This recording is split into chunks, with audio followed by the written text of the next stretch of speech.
The storm over Lake Michigan did not so much arrive as it violently descended, hammering the reinforced glass of Chicago Memorial Hospital with the force of a high-pressure hose. Clara Hayes stood at the central triage station, a steaming paper cup of black coffee warming her calloused hands. At 42, she was the veteran charge nurse of the emergency department. She had the kind of eyes that had seen too much, a piercing storm-gray gaze that missed nothing and forgave very little. Her scrubs, a faded navy blue, were already speckled with a faint misting of betadine. She could tell a patient's oxygen saturation just by the shade of blue creeping into their lips. "We've got an inbound," a voice rasped over the radio clipped to Clara's shoulder. MVA single vehicle versus a concrete pillar on the Dan Ryan. Male unknown age. Clara pressed the button on her shoulder mic. "Copy that, Medic 81. Trauma 1 is waiting." She tossed the coffee into a nearby biohazard bin, a tragic waste of caffeine, and moved with a brisk economic efficiency. "Let's go, people," Clara called out, her voice cutting through the ambient hum of the air. "Trauma 1. Blunt force. Get the Dr. Eris Thorne emerged from the physician's break room before the page even went out. "I heard," Thorne said, snapping a pair of nitrile gloves over his long fingers. "Do we?" Right on cue, the automatic double doors of the ambulance bay slid open with a pneumatic hiss. The cold, wet air of the Chicago storm rushed in, carrying the scent of asphalt and rain. Paramedic Leo Vance burst through the doors, moving backward as he hauled the head of the stretcher. Leo was built like a retired linebacker, his high-vis yellow jacket soaked through and dripping onto the pristine floor. 1, 2, 3 transfer. Leo barked as they reached the center of Trauma 1. Clara and 2 residents grabbed the slick slide board, hoisting the shattered, bloody form of the patient from the ambulance stretcher onto the hospital gurney. "Talk to me, Leo," Thorne demanded, already shining a penlight into the patient's unresponsive, blown pupils. "John Doe, maybe 30s, Leo said, stepping back and wiping a mixture of rain and sweat from his forehead. "Found him wrapped around a bridge support. Car was crumpled like a tin can. No wallet, no phone, nothing but the clothes on his back. Heart rate is 130. BP is 70/40 and dropping. He's bleeding out internally," Thorne said, his voice a clipped staccato. "Clara, get me 2 large-bore IVs. Let's get O-negative hanging now. Someone get the ultrasound, we need a fast exam." Clara was already moving. She tied a tourniquet around the patient's left bicep, her fingers deftly searching for a viable vein amidst the dirt, rain, and blood coating the man's skin. As the grime and blood smeared away, Clara's thumb brushed over something raised and unnatural on the man's inner wrist. She paused just for a fraction of a second. It was a scar, but unlike any surgical or traumatic scar Clara had ever seen in her 15 years of emergency medicine.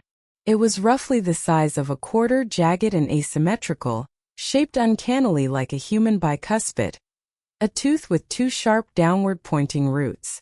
But it was the color that arrested her attention. It wasn't the pale white of old tissue or the angry red of a fresh wound.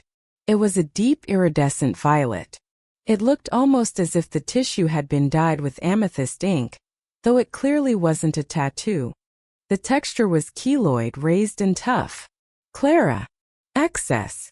Thorne barked, looking up from the ultrasound screen which showed a dark, pooling shadow in the patient's abdomen. "He's coding.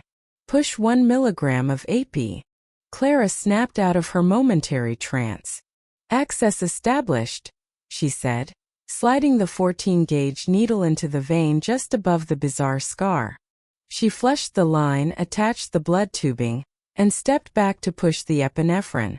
For the next 20 minutes, Trauma 1 was a blur of frantic, desperate life-saving measures.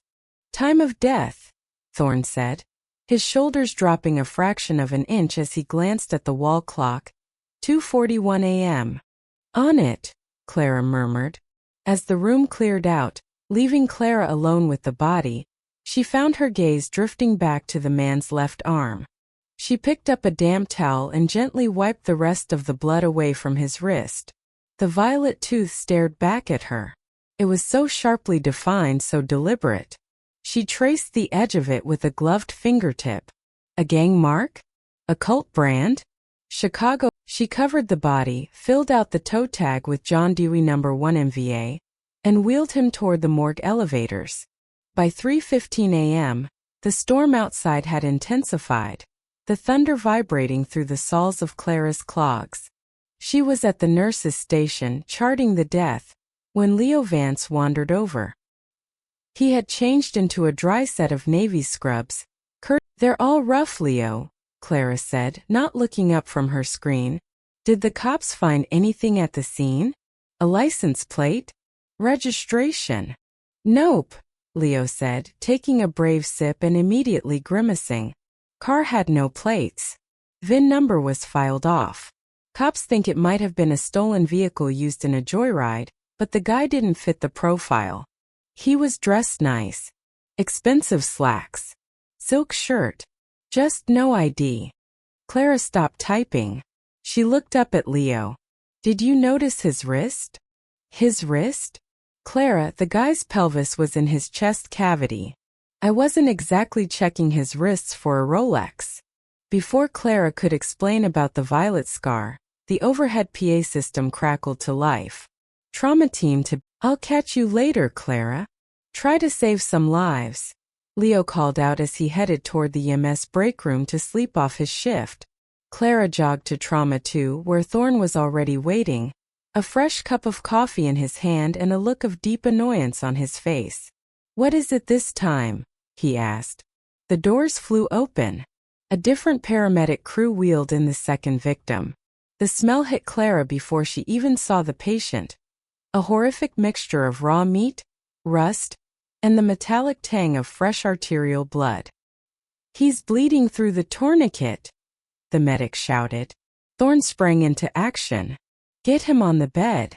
Clara, I need a massive transfusion protocol initiated now. Get me a surgical kit. I need to clamp the femoral artery." The next 10 minutes were a bloodbath. "BP is coming up," Clara reported, her eyes glued to the monitor. 85/50. Heart rate 110. "I've got the bleeder," Thorne said, his face dotted with sweat. "Clamp. Tie off. 'Kay, we've stabilized him. Let's get orthopedics down here to look at this leg, and he needs an immediate surgical consult." Clara exhaled a long breath she hadn't realized she was holding. She moved to the head of the bed to check the patient's airway. As she did, she reached down to take a manual pulse on the patient's left arm, which was hanging precariously off the side of the gurney. She grasped the man's wrist. Her fingers felt the pulse, thready but there. Then her eyes dropped to his skin. Clara froze. The blood roared in her ears, drowning out the beeping monitors and the chatter of the residents. There, on the inner left wrist of the second John Doe, was a jagged, raised keloid scar. It was the exact size of Clara. Thorne's voice snapped her back to reality. "Are you with us? I need an update on those vitals." "Heart rate 108, Clara managed to say, her voice sounding hollow, as if it were coming from a great distance. She couldn't tear her eyes away from the wrist. "Dr. Thorne. Does this patient have a name?" Medic said no ID. "Another John Doe," Thorne replied, peeling off his gloves and reaching for the sink. "Why? Do you recognize him?" "No," Clara whispered. She grabbed an alcohol swab from her pocket and furiously scrubbed at the scar, making sure it wasn't a stamp, a trick of the light, or a temporary tattoo. The alcohol did nothing. The violet tissue remained, mocking her with its permanence. "Dr. Thorne, look at this." Thorne walked over, drying his hands on a paper towel. He leaned in, squinting at the mark. "A scar. So what? Maybe a gang affiliation. You know how it is in this city. I saw the exact same scar on the guy who died in Trauma 1, Clara said, her voice rising in pitch. The exact same shape. The exact same color. Inner left wrist. Thorne frowned, looking at Clara closely. You're sleep-deprived, Clara. It's 3 in the morning. 2 guys with similar tattoos isn't exactly a medical mystery. It's not a tattoo, Clara insisted, grabbing Thorne's wrist and pulling his hand toward the patient. Feel it. It's scar tissue. She stared at the wrist. 2 jaundices. Completely unrelated accidents on opposite sides of the city. No identification. Both bearing the exact same impossible mark. A cold dread began to pool in Clara's stomach. She had worked in the ER long enough to know that there was no such thing as a coincidence. There were only patterns waiting to be recognized. She finished prepping the patient for surgery, moving. Clara sat at the computer terminal, pulling up the files for John Doe number 1 and John Doe number 2. She cross-referenced everything she could think of. Blood type, estimated age, height, weight. Nothing matched. Doe number 1 was O negative, roughly 30 fit. Doe number 2 was A positive, late 40s, slightly overweight. They shared nothing. Nothing except the violet tooth. The sliding doors of the ambulance bay hissed open again. Clara looked up, her eyes burning with exhaustion. Leo Vance was back. He wasn't supposed to be back. His shift was over. Leo wasn't pushing a gurney this time. He was walking alongside one, being pushed by 2 wide-eyed rookie medics. Leo looked pale. The cynical, hardened exterior of the veteran paramedic had vanished, replaced by a look of sheer, unadulterated spook. Clara, Leo said, his voice dropping to a harsh whisper as he approached the triage desk. You need to see this one. Clara stood up, her heart hammering a frantic rhythm against her ribs. What happened? Found him wandering down the middle of Michigan Avenue, Leo said, leading her toward Trauma 3. Traffic was swerving around him. Cop tried to pull him over to the sidewalk, and the guy just collapsed. Started seizing. Frothing at the mouth. Heart rate is through the roof. Temperature is 104. He's cooking from the inside out. Clara pushed through the glass doors of Trauma 3. The patient was thrashing violently against the soft restraints the medics had applied. He was a young man, maybe early 20s, his eyes rolled back in his head.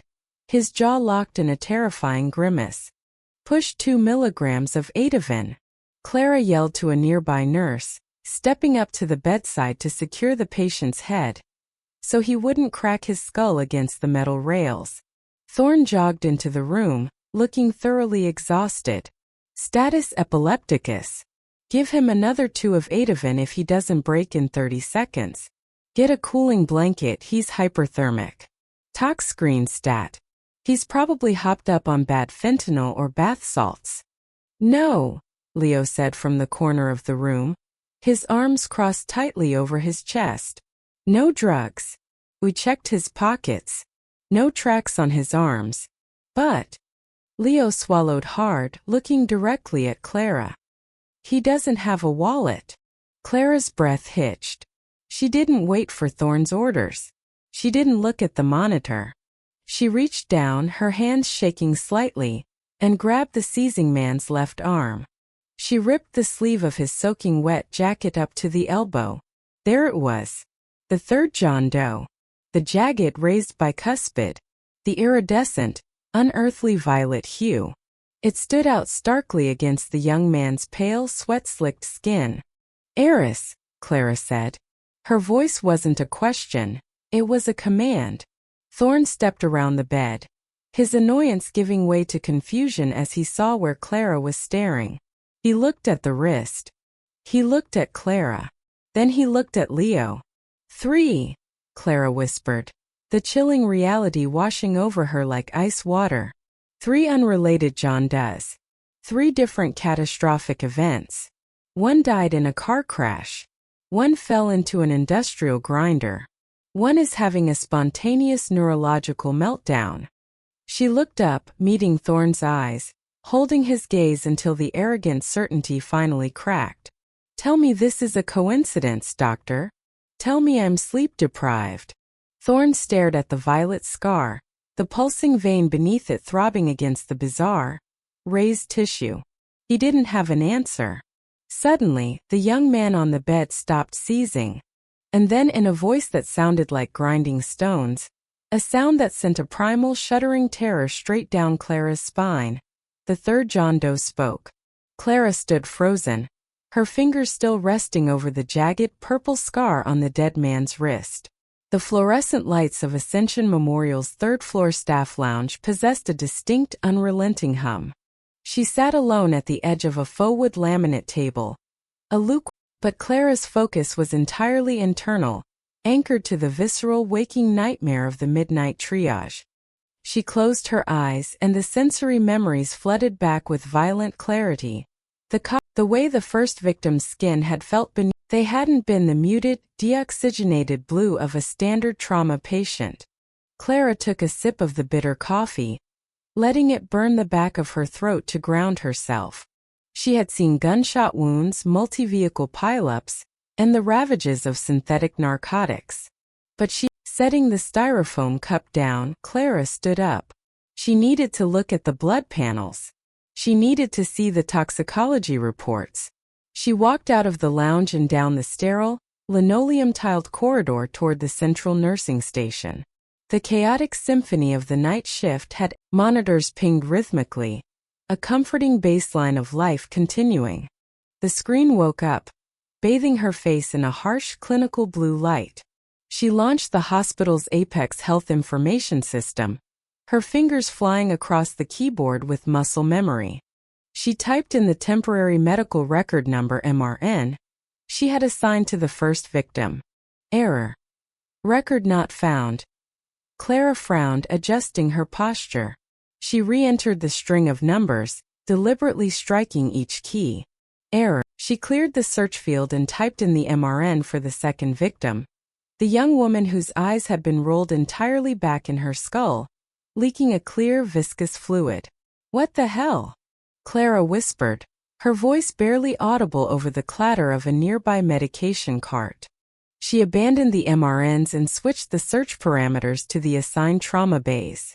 Asterisk Trauma Bay 1. Trauma Bay 2. The system hesitated, the server churning through the query, before a list of 3 patients populated the screen, where she had meticulously dictated asterisk Patient 1 John Doe. Age. Approximate 35. Diagnosis. Severe blunt force trauma. Motor vehicle collision. Status. Stable. Asterisk Patient 2 Jane Doe. Age. Approximate 28. Diagnosis. Concussion, mild lacerations. Status. Discharged against medical advice. Asterisk Patient 3 John Doe. Age. Approximate 40. Diagnosis. Hypothermia. Severe intoxication. Status. Stable. Asterisk. Discharged. Clara hissed at the screen. She was intubated. She was comatose. She clicked furiously into Patient 1's detailed charts. The blood panels she had ordered stat, the ones she had personally handed to the lab technician, were gone, replaced by a generic complete blood count that showed perfectly normal hemoglobin, normal white blood cells, normal everything. It was as if a digital scalpel had meticulously excised the truth of the previous night, stitching up the resulting void with the most mundane medical fabric available. Clara pushed back from the desk, the wheels of the chair squeaking sharply against the floor. The ICU doors hissed open, admitting her into the hushed, high-stakes environment. The beds were empty. They weren't just empty. They were stripped to the mattresses. A member of the environmental services team was currently spraying the mattress of bed 7 with a heavy-duty virucidal foam, the sharp, chemical tang of bleach and ammonia stinging Clara's nostrils. "Where are they?" Clara demanded, her voice cutting through the quiet hum of the ventilators in the adjacent rooms. The cleaner looked up, startled, wiping a gloved hand across his forehead. "Who gave the order?" "I did, Clara." The voice came from behind her, smooth, resonant, and perfectly modulated to convey absolute authority. Even at 6:30 in the morning, After what had undoubtedly been a chaotic night for the entire hospital, Thorne looked immaculate. He smelled faintly of expensive peppermint and something sharply metallic. Eris, Clara said, struggling to keep her tone level. Where are my patients? Your patients? Thorne stepped closer, clasping his hands behind his back. Clara, you look exhausted. You've been on your feet for what, 15 hours? You should be at home resting. Don't patronize me. The 3 traumas that came in at midnight. Thorne's smile tightened just a fraction. Once they were alone, Thorne lowered his voice to a gentle, sympathetic murmur that made Clara's skin crawl. Clara, there were no vascular anomalies. We reviewed the cases upstairs. Cyanosis is blue, Eris. This was violet. And it was spreading. Corrected, Thorne amended smoothly. The original notes were dictated in a state of high stress and sleep deprivation. As for bullshit, Clara snapped, stepping toward him. You don't transfer an intubated, comatose patient at 4 in the morning for insurance reasons. And you certainly don't change the attending physician's name on a chart without their consent. That is a blatant violation of medical ethics and hospital policy. Thorne's eyes turned cold, the facade of the benevolent mentor cracking to reveal the ruthless administrator beneath. Ascension Memorial is a privately funded institution, Dr. Hayes. We operate under strict directives from our board. He stepped past her, pausing at the threshold of the empty room. Thorne walked away, his leather shoes clicking sharply against the linoleum. He hadn't just denied it. He had threatened her. He was protecting something. Clara looked at the stripped bed. She realized then that arguing with Thorne, arguing with the system, was a dead end. If she was going to find out what happened to those people, and what that violet infection was, she couldn't play by the rules of the medical hierarchy. 10 minutes later, Clara was descending in the freight elevator. The air down here was frigid, smelling of ozone, dust, and overheated silicon. She stopped before a heavy steel door marked simply, Infrastructure. Authorized personnel only. She knocked twice, paused, and knocked 3 times, a code they had established years ago. She stepped into the digital nerve center of Ascension Memorial. Server racks stood like monolithic obsidian towers. In the center of the room, surrounded by a semicircle of curved monitors, sat Leo Vance. Leo was the hospital's senior systems architect, a title that vastly understated his genius and his profound paranoia. He wore a faded band t-shirt and a pair of noise-canceling headphones resting around his neck. A half-eaten bagel. Leo, I need your help, Clara said, her voice tight. He spun around in his Someone wiped my patient files. Leo frowned, reaching for a half-full can of energy drink. Wiped? No, Leo. I saved them. I signed them. Leo stopped mid-sip. He slowly lowered the can to the desk. Thorne? The chief medical officer went into the electronic health records to scrub a file? That's illegal on about 50 different levels. It also leaves a massive digital footprint. You can't just backspace a medical record, Clara. The system is built on an immutable ledger for malpractice reasons. That's what I thought, Clara said, moving to stand behind him. But on the front end, Leo's fingers hovered over his mechanical keyboard. Okay, let's look at the back end. Give me the original MRNs. Clara rattled off the 3 alphanumeric codes. Leo's fingers blurred across the keys. Querying the master database, Leo muttered, his eyes tracking the rapid scrolling of text. Silence stretched in the cold room. Clara watched Leo's face. What? Clara asked, gripping the back of his chair. You're right. The front end is clean. Leo pointed to a string of red text on the monitor. Can Thorne do that? Thorne? Hell no. Thorne can barely remember. Leo's hands flew across the keyboard again, his breathing shallow. But who? When you deploy a script this aggressive, it leaves a shadow in the hypervisor memory. A temporary cache. He hit a key, isolating a single line of code in the center of a black screen. Clara leaned in, her breath catching in her throat. It wasn't a name. It wasn't an employee ID. Protocol Violet, Leo read aloud, his voice barely a whisper. He looked up at Clara, his eyes wide with genuine fear. Clara, I built this network. I know every backdoor, every hidden directory. I have never seen that protocol in my life. This didn't come from hospital administration. Then where did it come from? She asked, the chill of the subbasement finally seeping into her bones. Leo pointed a shaking finger at the routing IP address next to the protocol tag. Clara stared at the screen, the glowing violet hue of the patient's veins flashing in her mind's eye. Thorne wasn't the architect. He was just a middleman, a frightened administrator following orders from a shadow entity. She had touched the blood.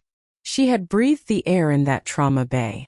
And whatever the Violet Protocol was, it was no longer just a medical mystery. It was a cover-up. And Clara Hayes was now the only undocumented loose end. In the harsh, flickering fluorescent glare of the hospital's disused records annex, the heavy black bars of redaction looked less like ink and more like prison grates. Clara Hayes stared down at the scattered thermal printouts, the acrid scent of old paper and the ozone tang of an overheating copy machine thick in the windowless room. The annex, a forgotten pocket on the 4th floor wedged between the laundry chutes and a I had to pull these from the shadow server cache, Leo Vance whispered, his voice barely rising above the rhythmic, mechanical hum of the building's HVAC system. He shifted his weight, his lanky frame tense in his wrinkled IT department polo. If anyone checks the logs and sees I bypassed the primary firewall to undelete this batch, I'm not just fired, Clara. I'm indicted. They aren't going to check the shadow server, Leo, Clara said, though her own heart was hammering a frantic rhythm against her ribs. She traced a trembling finger over the glossy paper. Look at the volume here. It's staggering. Leo adjusted his wire-rimmed glasses, a nervous habit that betrayed his terror. I know. I ran the numbers twice. The requisitions are astronomical. Clara leaned closer, the clinical part of her brain, the part trained to assess, diagnose, and treat, struggling to process the sheer logistical impossibility of the numbers. Propofol, dexmedetomidine, fentanyl, sedatives and paralytics ordered in quantities that could put a small city to sleep. But it wasn't just the standard anesthetics. Nestled between the lines of heavily redacted text were repeated orders for something entirely off formulary. Compound V7. What is V7? She asked, her voice tight. I couldn't find it in the pharmacology database, Leo replied, glancing over his shoulder at the heavy fire door, as if expecting the hospital's private security detail to burst through at any second. Not under generic, not under brand name. It's proprietary. But look at the routing codes. That's the kicker. Clara followed his grease-stained fingernail to the alphanumeric string at the bottom of the requisition form. Exactly, Leo said, his eyes wide. St. Jude's architectural blueprints only go down to sublevel A. That's the morgue, the boiler rooms, and the biohazard waste staging area. There is no sublevel B on any public or administrative map. But the inventory management system is routing thousands of liters of this V7 compound, along with enough life support equipment to outfit a new ICU, straight into the bedrock. Clara gathered the papers, her mind flashing back to the midnight triage 3 nights ago. The patients who had come in convulsing, their veins bulging with an unnatural, bruised hue, only to vanish before dawn. The erased histories. The blank screens where their lives should have been documented. Who signed off on the internal transfer? Clara asked, though she already felt the cold dread of the answer coiling in her gut. Leo didn't need to look at the paper. The digital signature was masked, but the authorization came from a terminal in the executive research wing. Specifically, the corner office. Dr. Eris Thorne. Leo nodded grimly. The golden boy himself. Clara folded the printouts and slipped them into the deep pocket of her scrubs. Dr. Eris Thorne was more than just the lead researcher. He was the hospital's primary rainmaker, a neuropharmacologist whose charismatic presence and groundbreaking publications had secured hundreds of millions in private grants. He was treated with a reverence bordering on the divine by the board of directors. To accuse him of embezzling supplies for a phantom ward was career suicide. To accuse him of kidnapping patients from triage was actual suicide. "I need to know where this sublevel B is," Clara said, her voice dropping to a register of absolute resolve. "Clara, don't. Please," Leo pleaded, reaching out to grab her elbow before pulling back. "I gave you the paper trail. Take it to the state medical board. Take it to the police. If Thorne is running off the books trials down there, he's got security. The kind of security that doesn't wear name tags. The police won't touch Thorne without physical proof, Leo. A shadow server printout of a masked requisition isn't enough for a warrant. They'll just say it's a clerical error." She looked at him, her dark eyes fierce. "I saw those people in triage. I saw their faces. I have to know where they went." Before Leo could protest further, Clara turned and slipped out of the annex, merging seamlessly into the chaotic, sterile flow of the afternoon shift. For the next 4 hours, Clara played the part of the diligent floor nurse. She charted vitals, adjusted 4 drips, and offered reassuring smiles to anxious family members. But her senses were hyper-tuned, every nerve ending vibrating with a predatory awareness. She was hunting. At 4:30 p.m., the atmosphere on the surgical oncology floor shifted. The ambient noise of squeaking rubber saws, beeping telemetry monitors, and hushed conversation seemed to quiet, parting like the Red Sea. Dr. Eris Thorne had arrived for his evening rounds. He was a striking man in his early 50s, with silver hair swept back from a patrician face and piercing, pale blue eyes that seemed to catalog the flaws in everything they rested upon. He wore a bespoke charcoal suit beneath a tailored, blindingly white lab coat. As he moved through the corridor, an entourage of residents trailed behind him like eager ducklings, hanging on his every syllabus. Clara busied herself at the nurse's station, keeping her head down as she organized a stack of patient charts. The scent of Thorne's expensive sandalwood cologne drifted over the sharp, omnipresent odors of bleach and betadine. The neurological pathways are remarkably malleable when exposed to the correct chemical stressors, Thorne was saying, his baritone voice smooth, resonant, and dripping with an unshakable arrogance. The trauma response is merely a biological software glitch. Rewrite the code and you eliminate the suffering. It is a simple matter of chemical linguistics. Clara felt a chill snake down her spine. Rewrite the code. Brilliant, Dr. Thorne. One of the sycophantic residents murmured. Thorne offered a practiced, benevolent smile. Thank you, Dr. Evans. However, I must leave you to finish the post-op assessments. I have pressing administrative duties to attend to before the evening is out. Clara's pulse spiked. Administrative duties. She watched from the corner of her eye as Thorne detached himself from the group. He didn't head toward the grand glass and steel main elevators that led up to his executive suite. Instead, he walked with purposeful strides toward the eastern wing, the older, original wing of the hospital constructed in the 1950s, which housed the service elevators and maintenance shafts. Clara waited exactly 10 seconds, dropped the charts onto the counter and followed. The transition from the modern wing to the east wing was jarring. The recessed LED lighting gave way to buzzing, yellowed halogens. The gleaming linoleum shifted to scuffed, wax-stripped tiles. Clara kept her distance, using the reflection in the polished glass of the fire extinguisher cabinets to track Thorne's crisp white coat. He stopped at service elevator 4. A heavy industrial lift meant for moving bariatric beds and heavy machinery. Clara ducked into an adjacent linen closet, peering through the crack in the door. Thorne didn't press the call button. Instead, he retrieved a sleek, black keycard from his breast pocket and held it against the blank metal panel beneath the floor indicator. A muted beep echoed in the empty hall, and the heavy metal doors slid open. Thorne stepped inside. The doors ground shut. Clara bolted from the closet to the elevator bank. She stared at the digital floor indicator above the door. It displayed in a 4 east wing, then dropped to 1, and then the red LED display blinked out completely. But Clara could hear the heavy cables groaning in the shaft. The elevator was still descending. To the left of the elevator bank was the emergency stairwell. Clara pushed through the heavy fire door, the silence of the concrete shaft wrapping around her instantly. The air here was stale, thick with dust and the metallic smell of old pipes.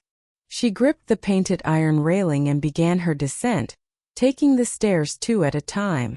Her rubber-soled shoes made barely a whisper against the concrete. First floor. Lobby level. Level A. The morgue. She reached the landing for Level A. The door was heavy reinforced steel, marked with biohazard warnings. The stairs should have ended here. But they didn't. The stairwell continued downward, plunging into a darkness that the emergency lights scarcely penetrated.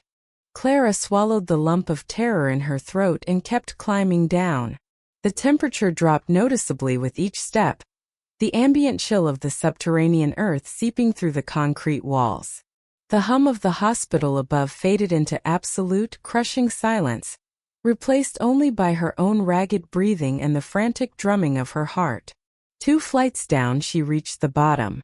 There was no landing, only a narrow corridor ending in a massive vault-like door made of solid, brushed steel. It looked entirely alien.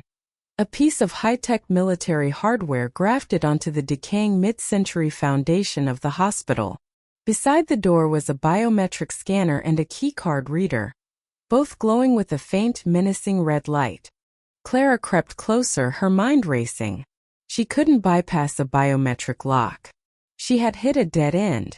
But as she approached, she noticed a secondary junction box mounted low on the wall, its cover slightly ajar.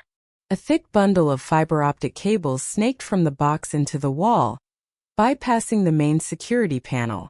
It was a temporary rig, a localized override, likely installed by the contractors who had retrofitted the subterranean space. She remembered the RFID cloner Leo had pressed into her hand a week ago. A small, unassuming black plastic rectangle. It emits a broad-spectrum brute force ping, he had told her. Hold it near an unshielded data stream, and it might just confuse the relay enough to trigger a default open state. But it's loud on the network. You'll have maybe 10 seconds before the system registers an anomaly. Clara knelt by the junction box, her hands trembling violently. She pulled the cloner from her pocket, flipped the toggle switch, and pressed it against the exposed cables. A high-pitched electronic whine pierced the silence. The red light on the door panel flickered. Clara held her breath, counting the agonizing seconds. 1, 2, 3. The light turned a solid, vibrant green. With a heavy pneumatic hiss, the steel door unsealed and slid open just enough for a person to slip through. Clara didn't hesitate. She squeezed through the gap just as the light flashed back to red, the door sliding shut behind her with a terrifying final thud. She stood in the dark, her back pressed against the cold steel, waiting for her eyes to adjust. She was in a narrow observation gallery. The air here was completely different, hyperfiltered, frigid, and smelling of pure, biting ozone and a strange sweet chemical undertone that made the back of her tongue tingle. As she moved forward, peering through the expansive panes of one-way, reinforced glass that lined the right side of the gallery, the breath left her lungs in a sharp, silent gasp. The basement ward. It was massive, easily the size of the entire ICU above, but it looked nothing like a hospital. It was a cathedral of clinical horrors, bathed in a low, pulsating violet light. The walls were gleaming. Clara crept along the glass, her eyes wide with a mixture of awe and profound, nauseating terror. She recognized the first patient instantly. It was the young man from the midnight triage, the one with the extensive lacerations and the panicked, dilated eyes. He was restrained by thick, padded cuffs at his wrists and ankles. A halo-like apparatus was bolted to the headboard, connecting to a network of sensors affixed to his temples and shaved scalp. But the most horrifying detail was the four-array. Hanging from a chrome stand beside his bed were 3 massive, liter-sized bags of fluid. Increase the saturation of V7 to 40 ccs per hour. A voice echoed through the gallery's internal comm system. Clara dropped to a crouch, peering over the lower edge of the glass frame. Dr. Eris Thorne was standing in the center of the ward. He had shed his white coat, revealing the crisp white dress shirt and dark vest beneath. He was speaking into a silver dictaphone, his eyes fixed on a bank of towering holographic monitors that displayed real-time brainwave activity. The waves on the screens were jagged, chaotic, until the violet fluid hit the patient's system. Then the jagged lines smoothed out into a perfect, uniform, unnatural rhythm. Standing a few feet behind Thorne were 2 massive men in tactical black scrubs, sidearms holstered openly at their hips. Leo had been right. This wasn't a hospital trial. This was a black site. The Violet Protocol is proceeding as theorized, Thorne dictated, his voice echoing in the vast, sterile space. Subject 4 is exhibiting complete suppression of the amygdala response. The V7 compound is successfully binding to the neurotransmitter receptors, effectively erasing the neurological imprint of trauma. We are not just sedating the mind. We are wiping the slate clean.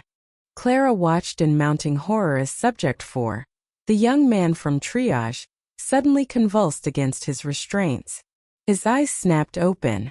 They were completely black, the pupils dilated so far they eclipsed the irises. His mouth opened in a silent, agonizing scream, his body bucking with terrifying strength against the padded cuffs. The 2 guards tensed, hands dropping to their weapons. Thorne didn't even flinch. He simply stepped closer to the glass cell, watching the violently thrashing patient with the dispassionate curiosity of an entomologist studying a dying insect. Fascinating, Thorne murmured, pressing the button on his dictaphone. Initial resistance observed as the V7 crosses the blood-brain barrier. The ego fights dissolution. Administer the secondary paralytic. Let the violet take hold. From a concealed port in the bed, an automated syringe injected a clear fluid into the patient's foreline. He wasn't dead. He was something worse. He had been hollowed out.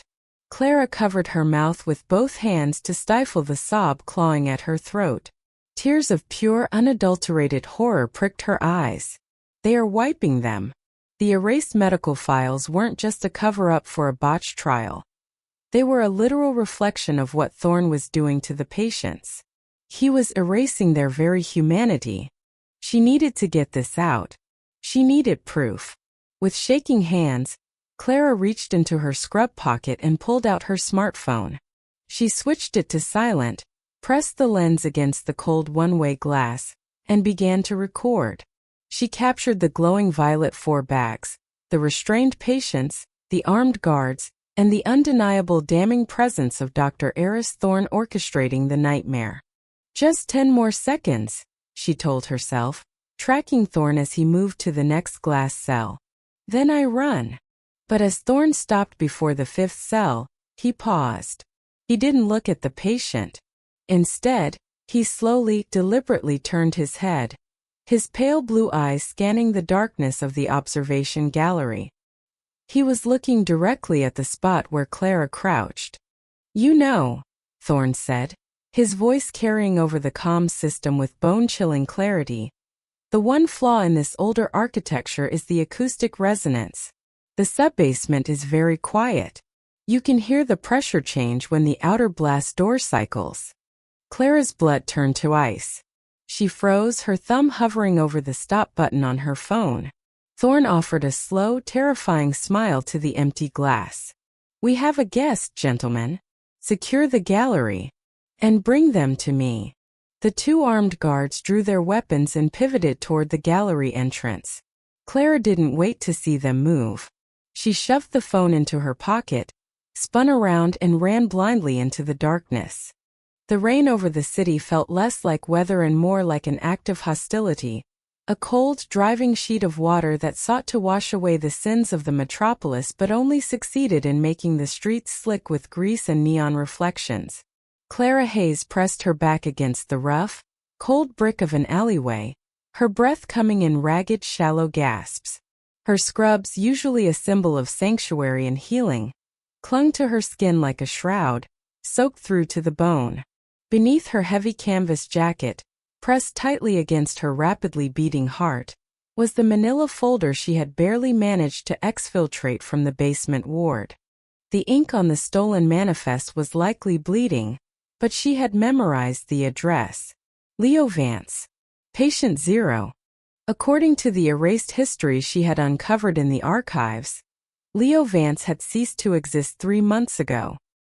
His records had been systematically scrubbed from the hospital's mainframe, his existence reduced to a series of encrypted anomalies that Clara had only decoded by the skin of her teeth.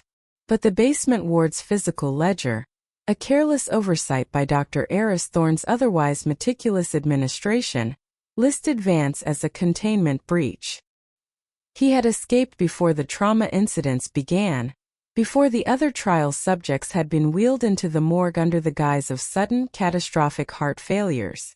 Clara peered around the edge of the brick wall. The street was desolate, illuminated only by the flickering, jaundiced glow of a dying sodium street lamp.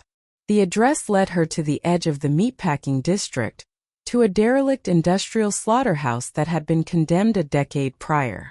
It was a rotting cathedral of iron and concrete, its high broken windows looking down like shattered, sightless eyes.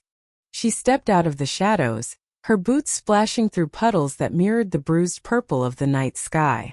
She felt the phantom weight of Dr. Thorne's gaze on the back of her neck. Thorne was a man who did not tolerate loose ends. His eyes, cold, clinical, the color of winter ice, had haunted her every waking moment since she first noticed the discrepancies in the midnight triage. She knew his orderlies, men who looked more like mercenaries than medical professionals, were already scouring the city for her. Time was a luxury she had entirely run out of. Clara forced herself to walk toward the imposing steel doors of the slaughterhouse. The heavy padlock securing the entrance had been melted through, the edges of the metal still showing the faint, blistered scorch marks of a localized thermite charge. Vance hadn't just broken in. He had sealed himself away. She slipped through the narrow gap, plunging into the suffocating darkness of the interior. The air inside was heavy, thick with the metallic tang of old blood, rusting iron, and something else, something sharp and chemical. It smelled like iodine and ozone. It smelled like a hospital room where something had gone terribly, irrevocably wrong. "Vance!" Clara called out, her voice barely a whisper, swallowed instantly by the cavernous expanse of the warehouse.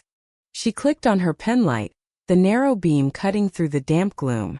Dust motes danced in the white light, swirling around the massive, rust-flaked hooks hanging from the ceiling tracks. She navigated through the labyrinth of rusted machinery, her medical training keeping her steps measured despite the adrenaline flooding her system. She was looking for signs of life, but what she was finding were signs of desperate survival. A trail of dark, smeared droplets caught the beam of her penlight. Blood. But as Clara knelt to examine it, she frowned. The viscosity was wrong. It was too dark, almost black, and it possessed an unnatural iridescent sheen, a faint violet luminescence that pulsed weakly in the dark before fading. "Stop right there." The voice was a wet, rattling wheeze, echoing from the shadows above. Clara froze, aiming her penlight up toward a rusted catwalk that circled the upper perimeter of the slaughterhouse floor. A figure stood there, hunched and shivering, gripping a length of jagged steel piping. "Leo Vance?" Clara asked, keeping her tone even, adopting the calm, authoritative bedside manner she used to de-escalate combative patients in the ER. My name is Clara Hayes. I'm a nurse at St. Jude's. I'm not here to hurt you. I know about the trials. I know about Dr. Thorne. At the mention of Thorne's name, the figure flinched violently, a full-body tremor that nearly sent him toppling over the railing. He descended the metal stairs of the catwalk with an agonizing slowness, his breath hitching with every step. Leo Vance was 34 years old according to his chart, but the man standing before her looked like a decaying octogenarian who had been stretched over a rack. He was emaciated, his skin pulled taut over his bones, but that was the least of his afflictions. Beneath his translucent, jaundiced skin, his veins bulged outward, tracing a horrifying map of dark, bruised violet across his neck and face. His eyes were entirely bloodshot, the sclera stained a deep bruised purple, giving him a demonic, feverish appearance. He was sweating profusely, shivering in the damp cold, clutching his chest as if his heart were trying to beat its way out of his rib cage. "You're bleeding," Clara said softly, taking a cautious step forward, instinctively slipping into her role as a healer. "Your capillaries are rupturing. Let me look at you." "Don't touch me," Leo snarled, backing away, though the movement clearly cost him. He collapsed against a rusted steel pillar, sliding down to the concrete floor, his chest heaving. "You can't fix this. Nobody can fix this. It's inside the marrow. It's inside the DNA." Clara approached him slowly, crouching down a few feet away, placing her penlight on the ground so it illuminated the space between them without blinding him. "Tell me what this is, Leo." "The Violet Protocol. What did Thorne inject you with?" "The records say it was a revolutionary cellular regenerator. A cure for your lymphoma." A bitter, hacking laugh erupted from Leo's throat, ending in a wet cough that sprayed dark droplets onto the concrete. "A cure?" he gasped, his violet-stained eyes locking onto hers. "Oh, it's a cure, all right. It cures you of being human." Clara unzipped her jacket, pulling out the stolen manila folder. "I saw the other patients, the ones who came after you. They were brought into the ER under the cover of night.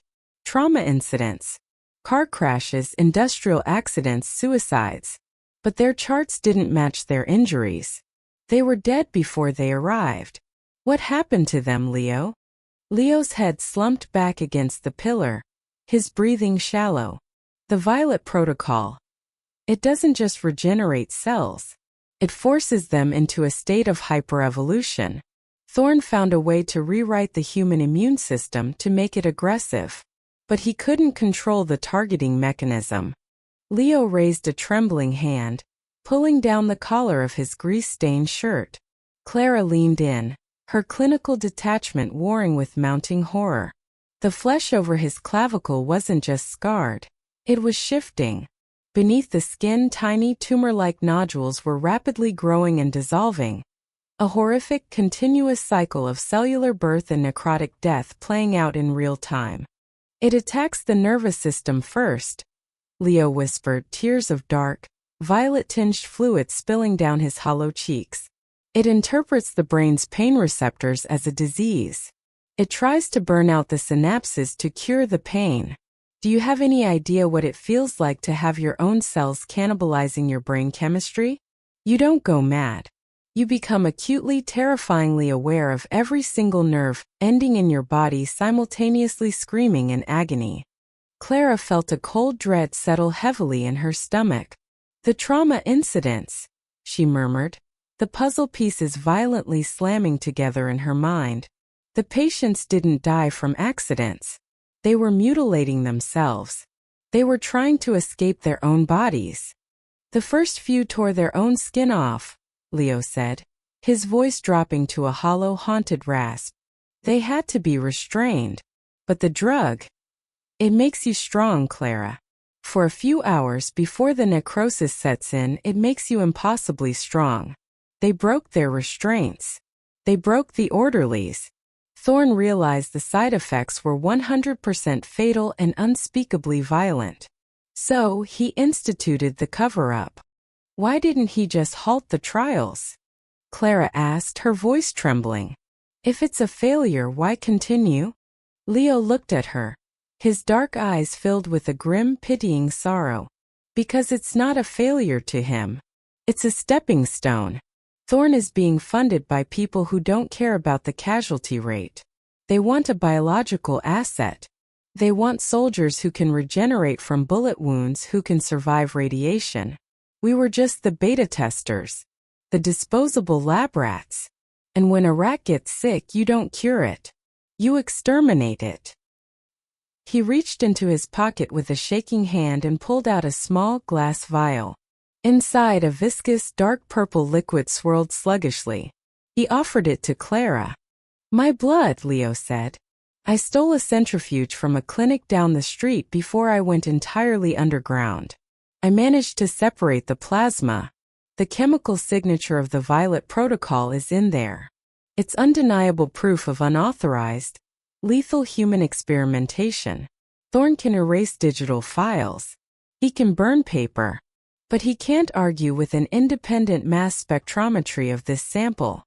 Clara reached out, her fingers brushing his ice-cold, trembling hand as she took the vial. It felt heavy, a condensed vessel of human suffering. Come with me, she urged him, slipping the vial into the deep pocket of her scrubs. I know I'm already dead, Clara. Leo interrupted, a sudden eerie calm washing over his ravaged features. He tilted his head, his pupils dilating massively, swallowing the violet irises until his eyes were pools of solid, terrifying black. And so are you if you don't run. Clara frowned, confused. What? They're here, he whispered. The sound of rain hammering against the corrugated tin roof was suddenly drowned out by the heavy, rhythmic crunch of tactical boots on wet gravel outside the slaughterhouse. The beam of Clara's penlight illuminated a massive, rusted door at the far end of the warehouse being breached, not with explosives, but with hydraulic spreaders that snapped the heavy steel locks with a deafening metallic shriek. Clara scrambled to her feet, her heart hammering wildly against her ribs. She looked toward the entrance. Through the opening, the blinding glare of tactical flashlights cut through the gloom like surgical lasers. Silhouettes poured into the room. 6 men dressed in dark, unmarked tactical gear, moving with the terrifying synchronized precision of a heavily armed hit squad. Cleaners, Leo hissed, struggling to stand, gripping his steel pipe. Thorn sent the cleaners. Leo, we have to go. Clara grabbed his arm, but he violently shoved her away. They use a neurotoxin, Leo shouted, his voice echoing over the roar of the rain and the approaching footsteps. It mimics a massive myocardial infarction. No bullet wounds. No blood. Just a sudden heart attack. That's how they erase us. Get out through the meat chutes. Go. Before Clara could argue, a sharp, suppressed thwip sliced through the air. Leo gasped, his back arching violently. Clara watched in paralyzed horror as a small metallic dart embedded itself deep into the side of his neck. The reaction was instantaneous and catastrophic. The neurotoxin, designed to stop a normal human heart, collided violently with the hyperregenerative Violet Protocol surging through Leo's veins. Leo let out a shriek that didn't sound human, a sound of tearing metal and slaughtered animals. His body seized, his violently prominent veins turning a glowing toxic purple as his heart rate exploded to an impossible rhythm. Blood began to pour from his eyes, his nose, his mouth, as the conflicting chemicals literally tore his vascular system apart from the inside. Target acquired. Clara didn't scream. Her survival instincts, honed by years of emergency room chaos, overrode her terror. She spun around and bolted deeper into the slaughterhouse, sprinting toward the rear wall where a rusted angled chute, once used to slide carcasses down to the loading docks, yawned into the darkness. There. Stop her. A flashlight beam caught Clara's back just as she dove into the chute. The metal was slick with decades of grime and rainwater that had leaked through the roof. She slid downward at a terrifying speed, the jagged edges of the rusted iron tearing at her scrubs and scoring deep scratches into her arms. Another suppressed gunshot echoed above her, and a spark showered her face as a dart ricocheted off the metal inches from her head. She hit the bottom of the chute with a bone-jarring thud, tumbling out into a muddy, garbage-strewn alleyway behind the warehouse. The rain hit her instantly, shocking her system, a freezing contrast to the burning pain in her scraped arms. Clara scrambled to her feet, slipping in the mud, her hand instinctively flying to her pocket to ensure the glass vial was still intact. It was. As she backed away into the shadows of the alley, she heard the heavy metallic groan of the warehouse's rear loading doors opening. Clara pressed herself behind a massive, overflowing dumpster, holding her breath until her lungs burned. Through the torrential downpour, she watched a sleek black SUV pull up to the loading dock.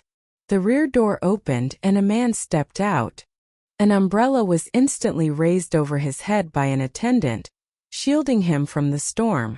Even in the gloom, Clara recognized the immaculate tailoring of his dark suit, the perfectly terrible stillness of his posture, and the cold, predatory angle of his jaw.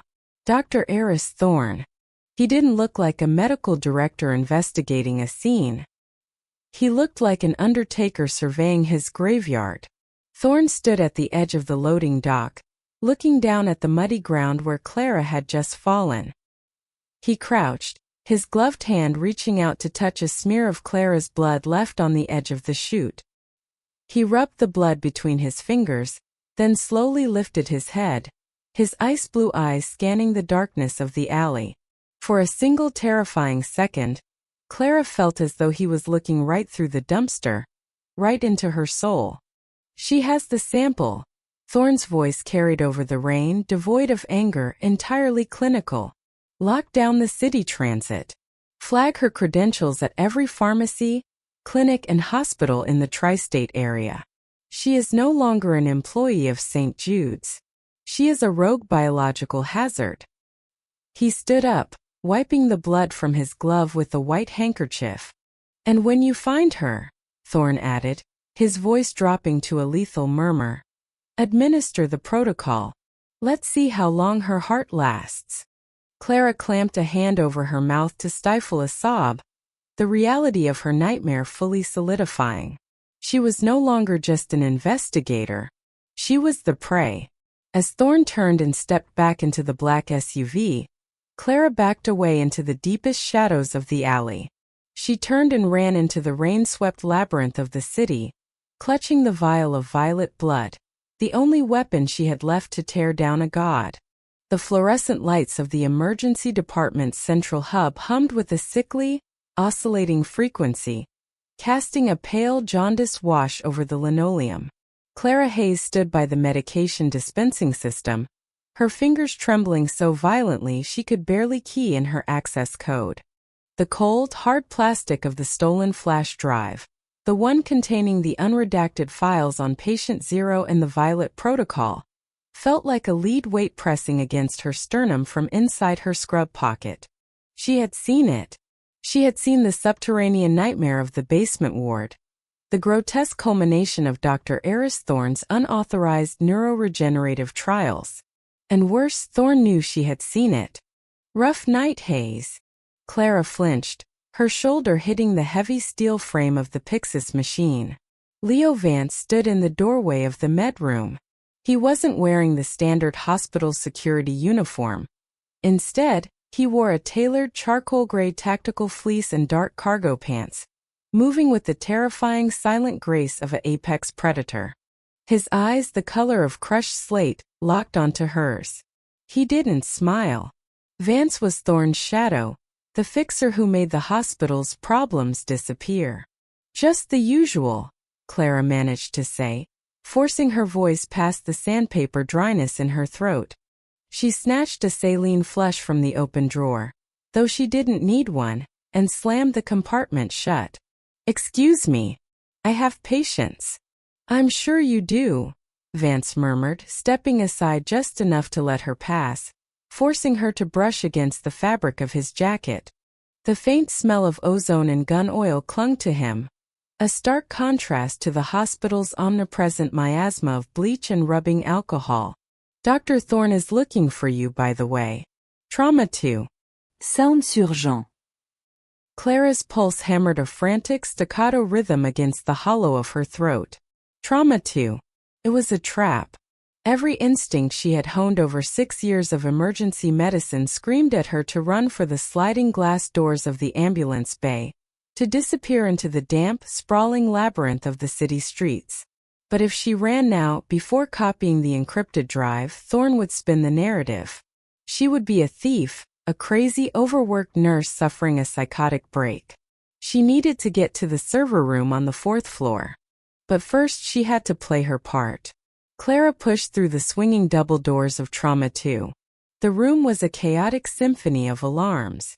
A patient, an elderly man with a sunken chest and a face the color of wet ash, lay on the gurney seizing violently.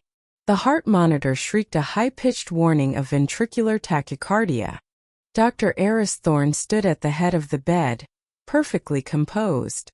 Not a single strand of his silver-flecked hair was out of place. His white coat was pristine. He looked up as Clara entered, his blue eyes capturing hers with a chilling artificial warmth. Ah, Clara.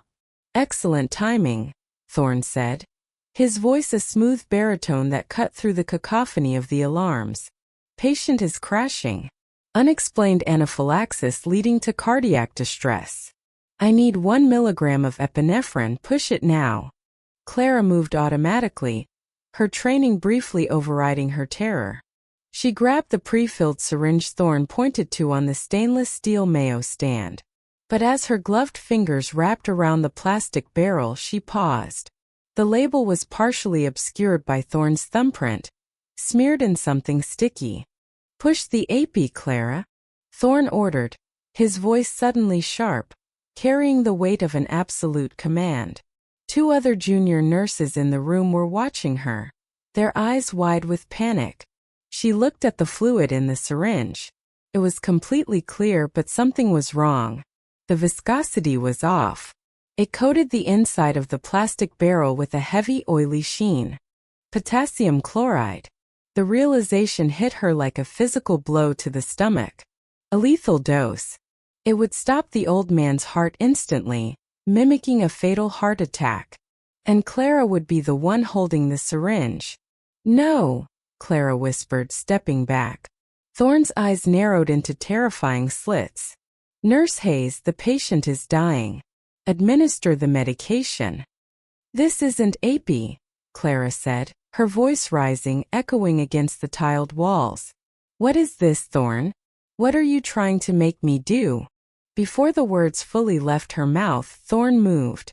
With lightning speed, he snatched the syringe from her hand, plunging it directly into the patient's central line himself. He depressed the plunger in one fluid, brutal motion.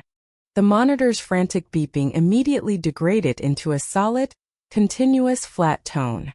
Asystole. The old man's body went terrifyingly still. Thorne dropped the empty syringe onto the floor and took a dramatic step back, his face a mask of perfectly feigned horror.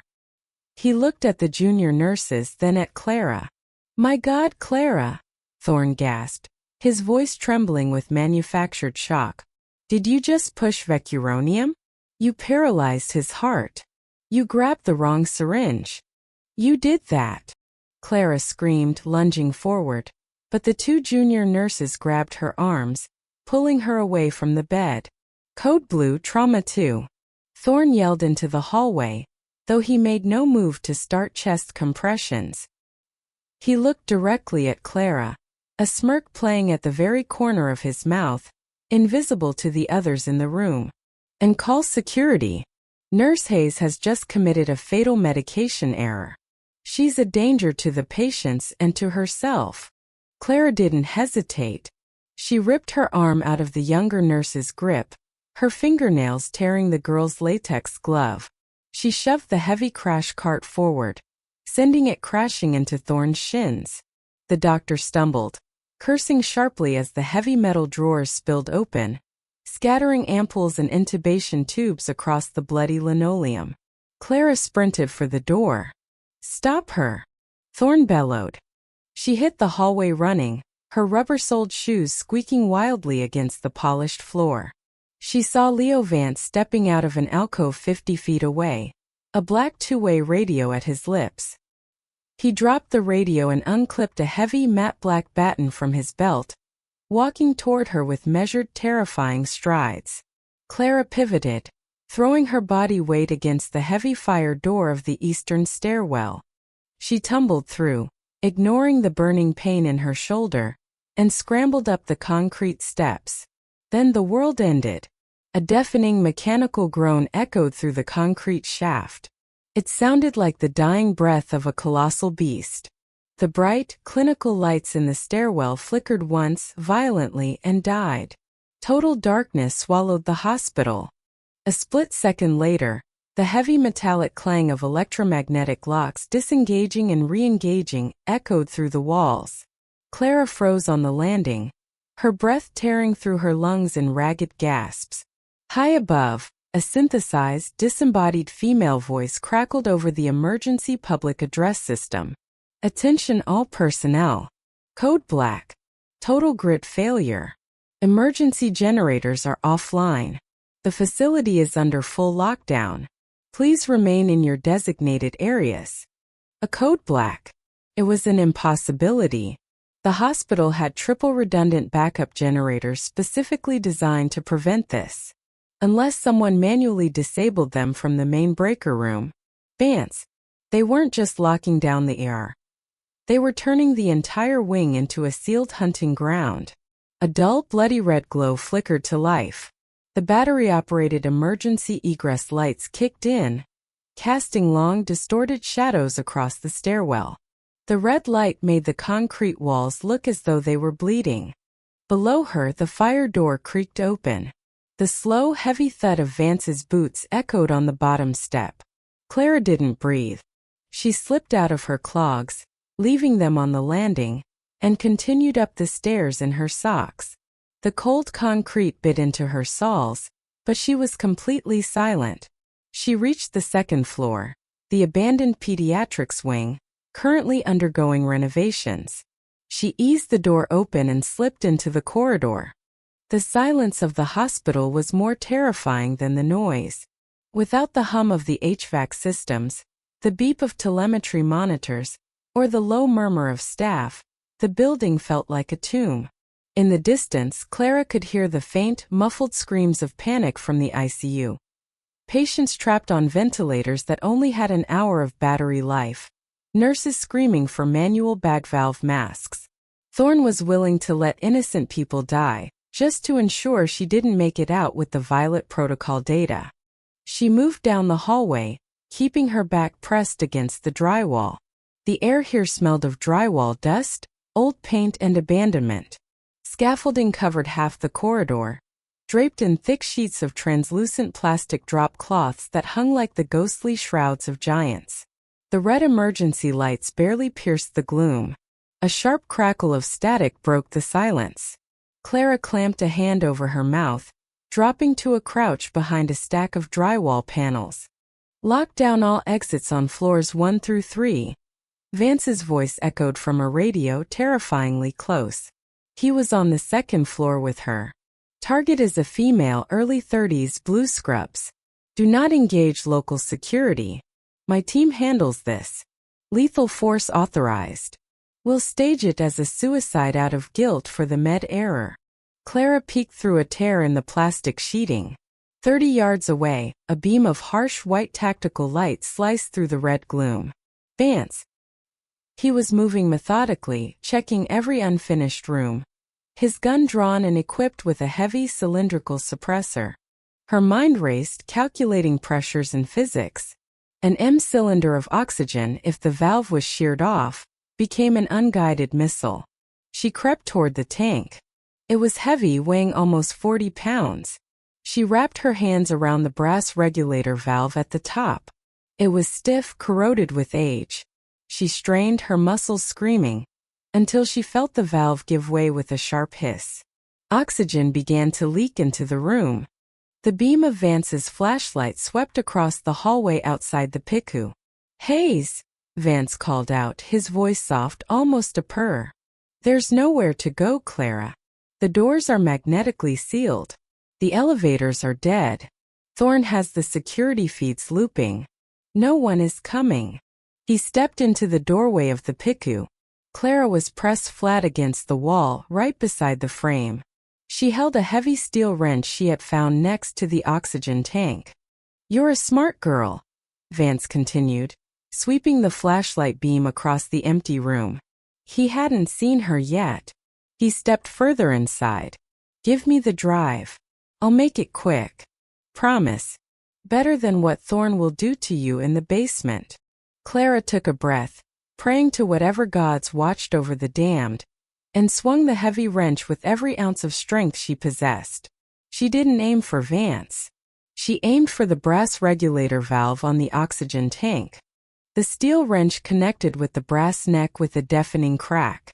The valve sheared completely off. The pressurized oxygen inside, compressed to over 2,000 pounds per square inch, instantly violently decompressed. The massive steel cylinder launched forward like a torpedo, roaring with the sound of a jet engine.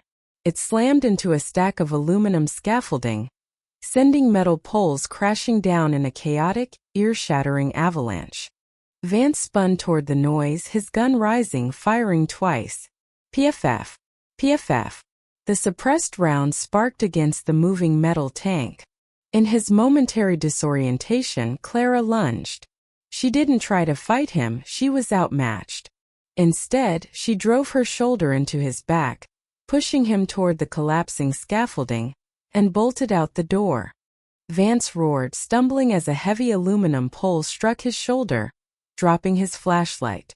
Clara ran blind in the dark. She didn't bother with stealth anymore. She sprinted down the hallway, her socks slipping on the dusty linoleum, tearing the plastic drop cloths out of her way. She reached the far end of the wing, slamming her hands against the drywall until she found what she was looking for. The laundry chute. It was a relic of the old hospital architecture, a 2-foot-wide stainless steel tube that dropped straight down to the subbasement sorting room. It was small, dangerous, and claustrophobic. Behind her, she heard Vance kick the scaffolding out of the way. "I'm going to gut you, you bitch!" he screamed, his calm facade completely shattered. Clara grabbed the handle of the heavy chute door. It was stiff, rusted shut from years of disuse. She braced her feet against the wall and pulled with all her might. The door shrieked open in a shower of rust flakes. A flashlight beam cut through the darkness at the end of the hall, catching Clara in its blinding spotlight. Vance raised his weapon.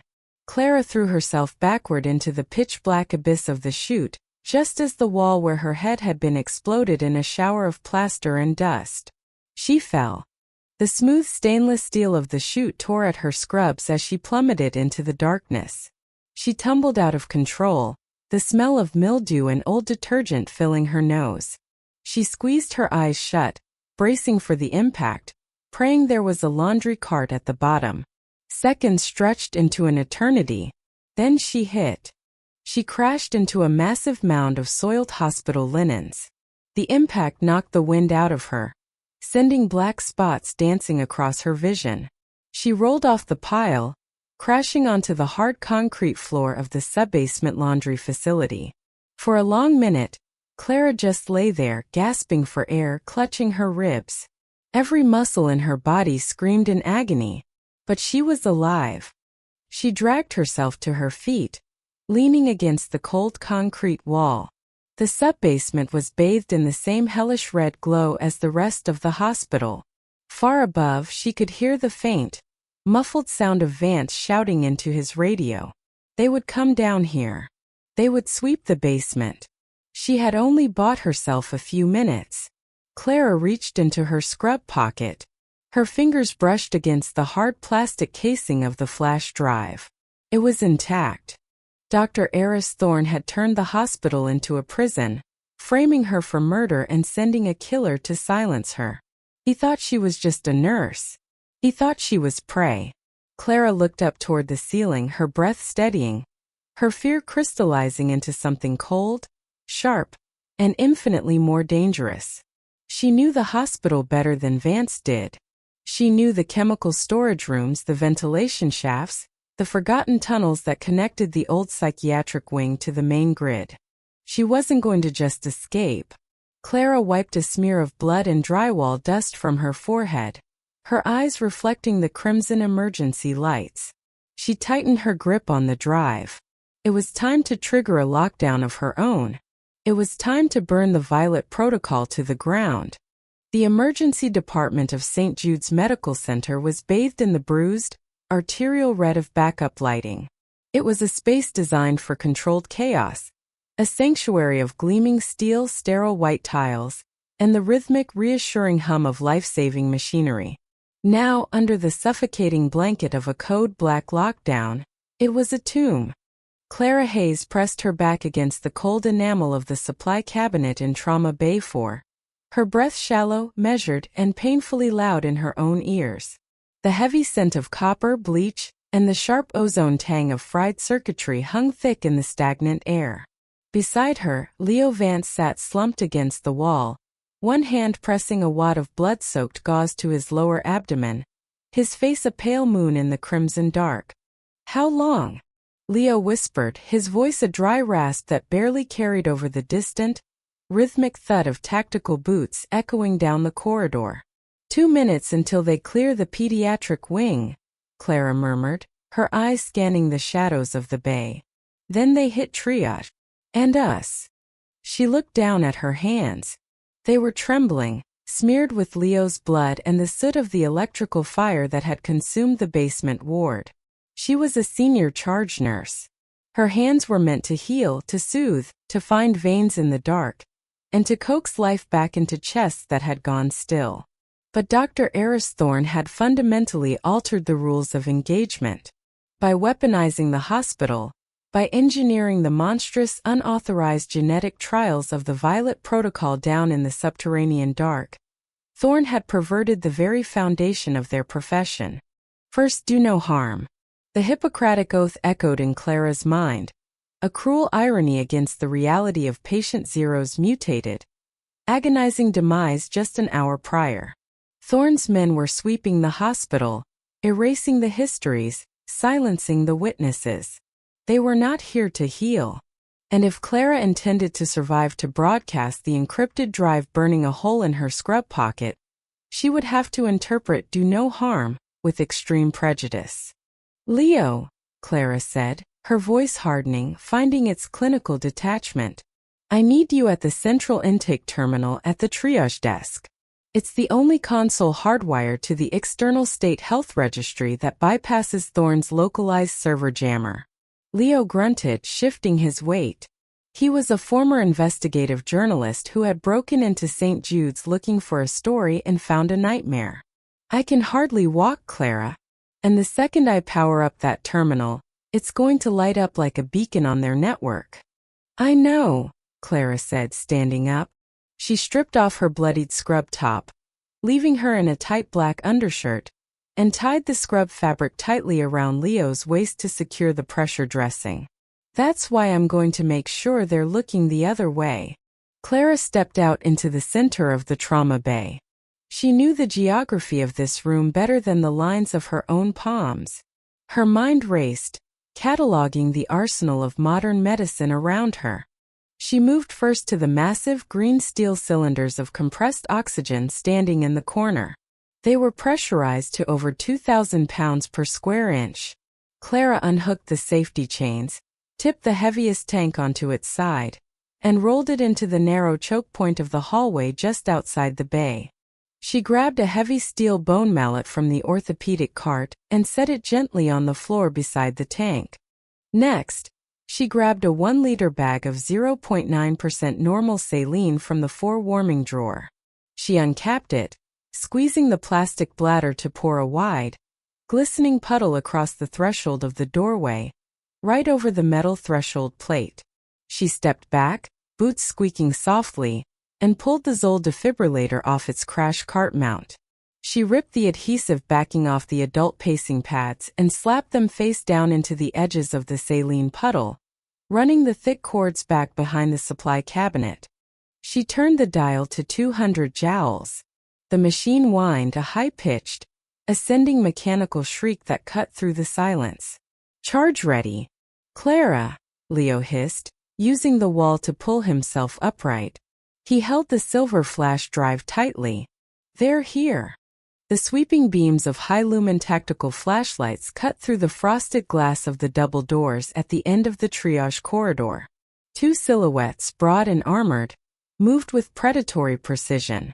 They carried suppressed submachine guns, their muzzles sweeping the empty waiting room chairs and overturned gurneys. "Go to the desk," Clara breathed, shoving Leo gently toward the rear exit of the bay that connected to the central nurse's station. "Do not stop until the upload hits 100%. Leo gave her a single tight nod, his jaw set through the pain, and limped away into the shadows.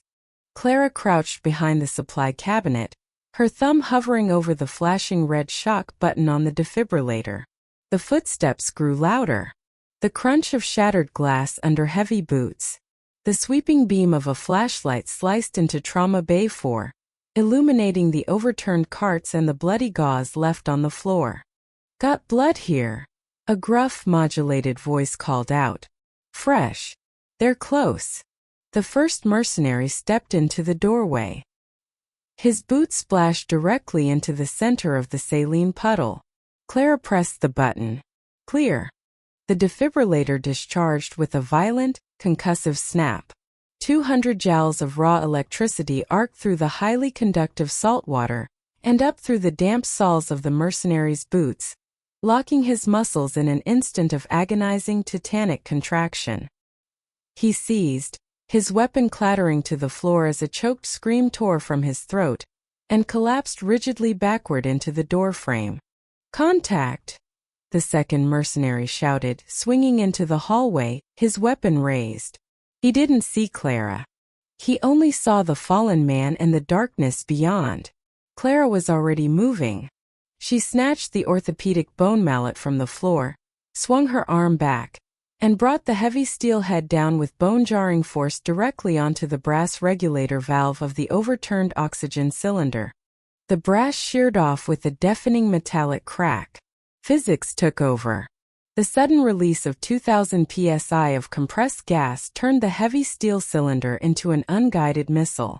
It rocketed forward with a shrieking demonic roar, spewing a blinding white cloud of freezing, rapidly expanding gas. The heavy base of the cylinder slammed into the shins of the second mercenary with the force of a speeding car. The man was thrown violently into the drywall, his legs shattered, buried instantly under a thick, freezing fog of oxygen vapor that blinded the corridor. Clara didn't wait to watch him fall. She bolted out the rear exit, sprinting down the connecting hallway toward the central triage desk. The main desk was a circular fortress of reinforced glass and computer banks at the heart of the ER. Leo was already there, illuminated by the sickly pale glow of a single booted monitor. His fingers flew across the keyboard, leaving smears of blood on the keys. "I'm in the state portal," Leo gasped, his face shining with cold sweat. "I'm routing the data to the CDC secure drop, the FBI field office, and the New York Times tip line." "How long?" Clara demanded, sliding over the polished counter and crouching beside him. "It's a massive file, Clara. The genomic sequencing of patient 0 alone is gigabytes. 3 minutes. A progress bar appeared on the screen, a slender blue line filling agonizingly slowly. Dr. Eris Thorne stepped out of the shadows of the waiting room, walking slowly toward the central desk. He was dressed impeccably in a tailored charcoal suit beneath his pristine white coat, entirely incongruous with the carnage around him. In his right hand, he held a sleek, suppressed 9mm pistol. "I must admit, Clara," Thorne said, stopping 20 feet from the glass partition, "I underestimated you. I expected the journalist to be a nuisance. I did not expect my best charge nurse to dismantle a highly trained security team with basic medical supplies. You lost the right to call yourself a doctor the moment you started using the homeless and the undocumented as lab rats, heiress, Clara said, her voice projecting over the desk remarkably steady. She kept her body low, her hands flying over a nearby suture cart, frantically searching. Forceps, scalpels, gauze. None of it was enough against a firearm. Lab rats. Thorne chuckled, a dry, humorless sound. A crude term for pioneers. The Violet Protocol was on the verge of a universal cellular regenerator. Do you have any idea what that means? We were going to cure cancer, Clara. Alzheimer's. AIDS. We were going to conquer death. By torturing people to death in a basement? By mutating them until their organs liquefied. Clara shot back, her fingers wrapping around a heavy pre-filled glass syringe in the emergency airway kit. Succinylcholine. Paralytic. Used to freeze a patient's muscles entirely so a breathing tube could be inserted.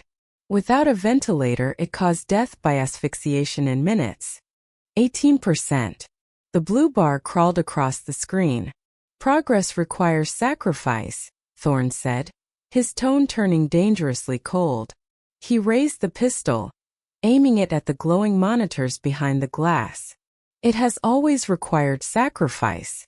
The ethics boards, the CDC, they are cowards chained to archaic moralities. I am offering humanity godhood, and you are trying to drown it in bureaucracy. I'm trying to stop a monster, Clara said. Thorne fired.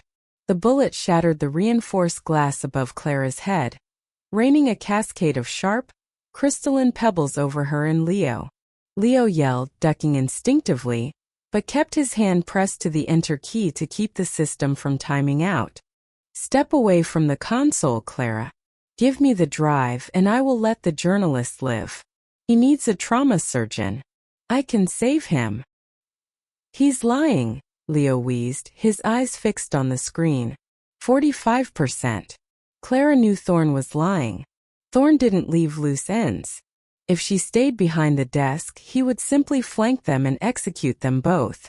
She had to take the fight to him. Leo, keep your head down, Clara whispered. She took a deep breath, clutching the syringe of succinylcholine in her right hand, her thumb resting on the plunger. Clara stood up, kicking a rolling swivel chair violently to her left. As Thorne's eyes tracked the sudden movement, Clara vaulted over the right side of the triage counter. Thorne snapped his wrist back, firing twice. The first shot missed entirely, burying itself in the drywall. The second grazed Clara's shoulder, a searing white-hot line of pain that made her gasp. But her momentum carried her forward. She crashed into Thorne, using her entire body weight to drive him back into a row of metal waiting room chairs. The gun clattered from his grip, skittering across the polished linoleum. Thorne swore a vicious, uncharacteristic snarl and drove his knee into Clara's ribs. The breath left her lungs in a rush, but she clung to the lapels of his white coat, refusing to let go. Thorne was stronger than he looked. He twisted, grabbing her wrist, his fingers digging mercilessly into her median nerve. Clara cried out, her grip faltering. Thorne shoved her hard against a concrete pillar, his forearm pressing ruthlessly against her windpipe. You narrow-minded, insignificant little girl, Thorne hissed, his face inches from hers, his eyes burning with a terrifying, fanatical light. You are destroying the future. Clara choked, black spots dancing in the periphery of her vision. Her right arm was pinned between them, her fingers going numb. But her thumb was still hooked over the plunger of the glass syringe. The future, Clara rasped, staring defiantly into his eyes, starts with doing no harm. With a final desperate surge of strength, Clara twisted her wrist inward. She didn't bother finding a vein. She drove the thick, gauge 18 needle directly through the fabric of Thorne's suit trousers, sinking it deep into the vastus lateralis muscle of his thigh, and slammed the plunger down. Thorne gasped, his eyes widening in shock. He stumbled back, swatting her hand away, the empty glass syringe shattering on the floor. What did you do? He demanded, touching his leg. Succinylcholine, Clara gasped, leaning against the pillar, drawing in massive ragged breaths of air. 100 milligrams. Intramuscular. Thorne's medical mind instantly processed the horror of her words. He looked at the floor, then at Clara, genuine fear finally fracturing his arrogant facade. You didn't. It takes about 60 seconds to enter the bloodstream through the muscle, Clara said, her voice cold, steady and clinical. First, your eyelids will feel heavy. Then your fingers will tingle. Your jaw will lock. And then, your diaphragm will paralyze. No torne whispered. He took a step toward his fallen gun, but his leg buckled. The drug was already racing through his system, binding to the acetylcholine receptors, freezing his synapses. He collapsed heavily to his knees, his hands trembling violently as he reached out toward her. Clara, please. I can't breathe. Clara looked down at the man who had ordered the deaths of dozens, who had mutated human beings in the name of a twisted vanity. A part of her, the nurse who had dedicated her life to saving others, screamed at her to run to the crash cart, to grab an amber bag and force air into his freezing lungs. But she didn't move. She watched as Thorne collapsed entirely, his body paralyzed, his eyes wide with a silent, suffocating terror. Upload complete. Leo's voice rang out from behind the shattered glass of the triage desk, a triumphant, exhausted cheer. It's out, Clara. It's everywhere. The encrypted files, the videos, the patient logs. It's all gone to the feds. Clara closed her eyes, letting her head rest against the cool concrete of the pillar. The adrenaline was beginning to fade, replaced by a bone-deep, crushing exhaustion and the throbbing pain in her shoulder. In the distance, bleeding through the thick, insulated walls of St. Jude's Medical Center, Clara heard a sound. It was faint at first, then growing steadily louder, a rising, wailing chorus that cut through the silence of the city night. Sirens. Dozens of them. Police, federal agents, perhaps even the military converging on the hospital. The data drop had worked. The world knew. Clara walked slowly over to the triage desk. She helped Leo up, wrapping his arm over her uninjured shoulder. Together, they limped toward the main entrance of the emergency department. Through the massive glass doors, the pre-dawn sky was just beginning to lighten, a pale, bruised purple on the horizon. The flashing blue and red lights of the approaching cruisers cast long, dancing shadows across the empty ambulance bay. The violet protocol was exposed. The dark, hidden underbelly of medical corporatization had been dragged screaming into the light. The landscape of modern medicine, of ethics, of everything St. Jude stood for, was forever changed. There would be trials, investigations, a tearing down of the old guard. We did it, Leo whispered, leaning heavily against her as the first squad car screeched into the driveway, heavily armed officers pouring out, their weapons drawn. Clara looked down at her scrubs, stained with blood, ash, and the remnants of a night that would haunt her for the rest of her life. She had broken the oath to save it. She had done harm to prevent a massacre. Yeah, Clara said quietly, pushing open the glass doors and stepping out into the cold, clean morning air. We survived.